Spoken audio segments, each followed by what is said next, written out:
Look at this. All right. Look how bubbly that one is. Yeah, there's some uniqueness to each That's one. something different. Well. This is like eating a big old camel.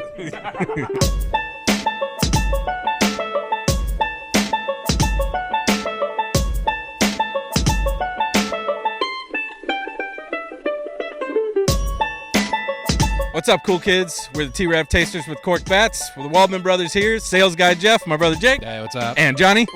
Again, we are here to find the best T-Rav in St. Louis. We're on the Hill today, which is believed to be the birthplace of toasted ravioli. How do you want to know if you're on the Hill, for those of you that aren't in St. Louis? Well, every other street light has a sign that literally says The Hill. How else do you know, Jay? You kind of feel like you're in The Godfather when you're driving around. Everybody looks like they could be Al Pacino, but you're not sure. That's true. John, how do you recognize the Hill here? Well, I'm a little younger, so I'm going to use an Irishman reference. It looks like everybody around here is in the Irishman. We're here at Rigazzi's today, which is one of the oldest restaurants on the Hill. They are still family owned and operated, been here since 1957. Can't wait to get in there and toast it. Guys, are they open today? I don't know. I don't know. Huh? Oh, They are. Let's go in. let's get it.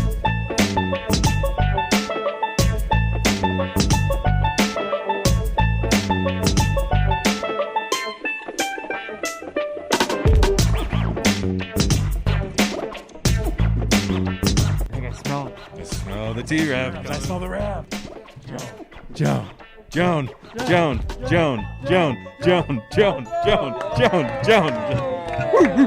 Oh, yeah. Thank you, Joan. Joan is the owner here. Joan, how long have you owned Rigazzi's? Tell us a little bit about it and about the T-Rav. Well, we have the best T-Ravs. Let's start with that. Okay. We've been here. We're the oldest restaurant on the Hill since 1957, so we're 60, going in 64 years. Well, we're excited, Joan. Thank you so much. We were pumped to try. Delicious. Enjoy 'em, boys. Thank you. Appreciate it. Yeah. Incredible. Joan, drop those off for us. We can take masks off, guys. Thank you. All right, off. Guys, Joan let me know this is one of the places that has their hat in the game for the origin of T-Rav, just so you know. I wasn't aware of that. I know there's a lot of places on the Hill that are like, oh, I'm the home of toast ravioli. I didn't know that this was one of the places. This might be one of the places. Joan told me her father-in-law was actually the one that created the recipe out of the basement here. So used to hand make these, and they are still handmade today, which is awesome. I will mention one thing. You guys may notice something a little large on our tables here. So another thing that Rigazzi's has as a specialty is the fishbowl. Been around for a long time here. So that's another thing that's unique to Rigazzi's. Toast it to the fishbowl. What are the thoughts on presentation here? One thing I've noticed with the homemade recipes is that the Parmesan, like the sprinkling of the Parmesan, has been really, really good to the flavor, and I also like what I'm seeing here from Rigazzi's. Speaking of Parmesan, I love a dust of Parmesan on top of the sauce. In the sauce, it's true. If you notice the dust in the sauce, that it means something a little bit more. And talk about a shit ton of Parmesan on this T-Rav. Look how much Parmesan's on there. I think it's good, though. I think it actually is. Oh, yeah. Yeah, I like the more Parmesan. like a big mouse. Can't get enough cheese. We do need to ask the Edge Man. What's the thoughts on the presentation of the Edge so far? It looks different than most T-Rav. You're right. I am an edge man. It does look different, like we talked about at Rigazzi's, and I'm excited to dive into this. This looks like I said, unlike any toast ravioli I've ever seen before, because it literally looks like a pastry. It's like I'm about to bite into a croissant. I believe it's Croissant? Croissant. We're mixing Italy and France right now. We're on the hill. We are on the hill. Might I say Italy, France, and St. Louis. And we're Jewish. We are Jewish. That's right. Time for the first bite test. Let's get into the first bite test. Toast it. Toast it. Oh boy, there's a lot to unpack here already. I can just tell you that. Wow, there's a lot of flavor in there. I don't know what spices are in it, but I'm getting a hint of oregano and almost a saltiness that it packs a lot of flavor. I'm really interested in hearing from the filling guy because that was the first thing that came to me. This filling is insane. It's spread out so far within the toast ravioli itself. It's ridiculous. Again, you can tell that it's homemade because of that. There's so much filling in there for such a small toast ravioli. It is time for the I'm Still Hungry. Was that as good as I think it was test? Are we ready? Let's go. Gentlemen, toast it. Toast it. Toast it. Oh, man. There was something different the second time. Good. It's really good. Yeah. Guys, any comments? They are speechless so far with the second bite, which is really good sign. Time for another important element that can often be taken for granted, even for us as the T-Rav Tasters, but an important element is The sauce. it's the sauce, a key ingredient that when mixed with the toasted ravioli can make or break it. All right, gentlemen, toast it, toast it, toast it. This is a meat sauce, and you can tell by the deliciousness. I don't know what meat it is, but it complements the sauce incredibly, and it's delicious. That was great. This sauce, You liked it. it's like really good.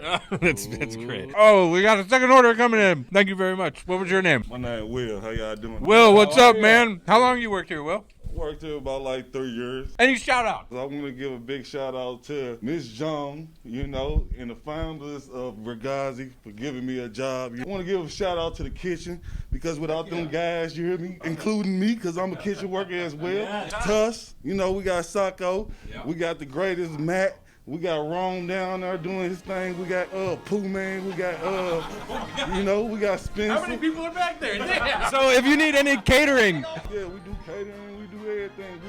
We the hill, baby. Awesome, man. Thank you. Thank you. Thank you, Will. It's time for the dunk test. For you folks not from St. Louis, let me just, I can't emphasize enough how much this is important to St. Louis people. You're not from St. Louis if you don't dunk the toasted ravioli in your beer. If you don't dunk your toasted ravioli in beer, you might as well get the hell out. Oh, God. Yeah, it's like if you're in St. Louis and you're eating toasted ravioli and then you don't dunk it in beer, like don't even come to St. Louis. It's like the Arch Cardinals Blues dunk your T-Rav in beer. That's how it goes. All right, guys, we ready for the dunk test? Toast it! Oh, boy. Full immersion. Dunking in these frozen fish bowls is a treat. I am going to repeat my initial reaction. There's a lot of chemical in there. Yep. I don't think I like it. I'm just going to be frank. The beer soaked in really heavily to the T-Rav. It got soggy, really. We will make sure to give a shout out, though, again, to our partner Citywide and Four Hands Brewing for supplying the beer today. Citywide by Four Hands especially pairs great with toasted ravioli. I just might not dip it. All right, it's time for the next test, guys. We all drop food on the floor, right? So, you want to know, is the T-Rav going to hold up its structural integrity? Also, is it going to pick up a lot of residue from the floor? Is it going to maintain its flavor? Insert the drop test. As with anything that hits the floor, the 5-second rule still applies. For the drop test, we normally have made Jonathan do it because he's the youngest, but I don't think that's completely fair. I think we should mix it up a little bit. Yeah, I like that. Okay, all right. So, this is how we'll determine it this week. Who's wearing long sleeve shirt? Johnny! All right. Jonathan, it is time for the drop test. Are you ready? Jay, will you do the honors, please? Ready?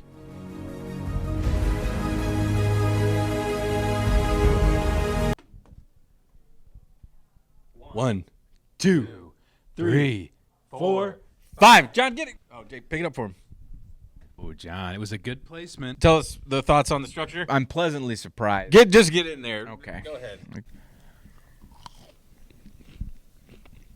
I mean, I heard some crunch, which is always a good sign. Anything changed with the flavor? Is there anything on Rigazzi's floor that is going to change thoughts on the drop test? It's a nice, clean floor here. Did we lose Parmesan? Did we lose structure? I was kind of guessing with Rigazzi's lightened breading, I was expecting more structural damage from the drop. Didn't happen. Pleasantly surprised that it wasn't as broken up as I thought it would be. This was a dangerous one, but we are back again with everybody's favorite test, the Chubby Bunny. We got to give the people what they want. We've got medics on standby this time, though, and Jacob is going to be more careful about protecting the back of his throat. I've got to eat him off the floor, so I think you'll be okay. He's saying, suck it up. It's like packing a moving van. The only thing that counts is if you can shut the door. That makes me more concerned for him again, but you ready? No. Just be careful. 3, 2, 1. Chubby Bunny. 1. I don't want to do this again. There's so much powdered cheese on here. It's like when you eat a saltine and all the cheese, it's like... Oh, so the cheese is starting to prevent this. Let's go. 4, 5. All right, Jay. I'm seeing the shape taking place again where it looks horse-like. 6. Be careful. Keep airway. 7. Okay. Nope, you're approaching where you can't say it. All right, I think that's it. Jay. Okay. All right, just no. Don't. Jay, just say chubby bunny. Say chubby bunny, please. Jay. Okay. You want halfsies? 8.5. 9. Give us our chubby bunny and let's. All right, that's okay. So we got 9 in there. All right, guys, we're wrapping up here at Rigazzi's. They have been incredible here. Make sure to eat local. If you are starting to come out and eat at some restaurants as we're coming out of the pandemic, Rigazzi's is one of the places that is being very cautious. They've been incredible to us. Thanks to Joan, Chef Tusk, Will. Everybody that Will mentioned. All right, let's get a final rating, guys. I give it 16 Raja the Elephants. All right, I'm going to give it 10 John Goodmans. I'm gonna give mine 34 giant Amico signs. Nice, that's good. We did the final toast. Final toast to the fishbowl.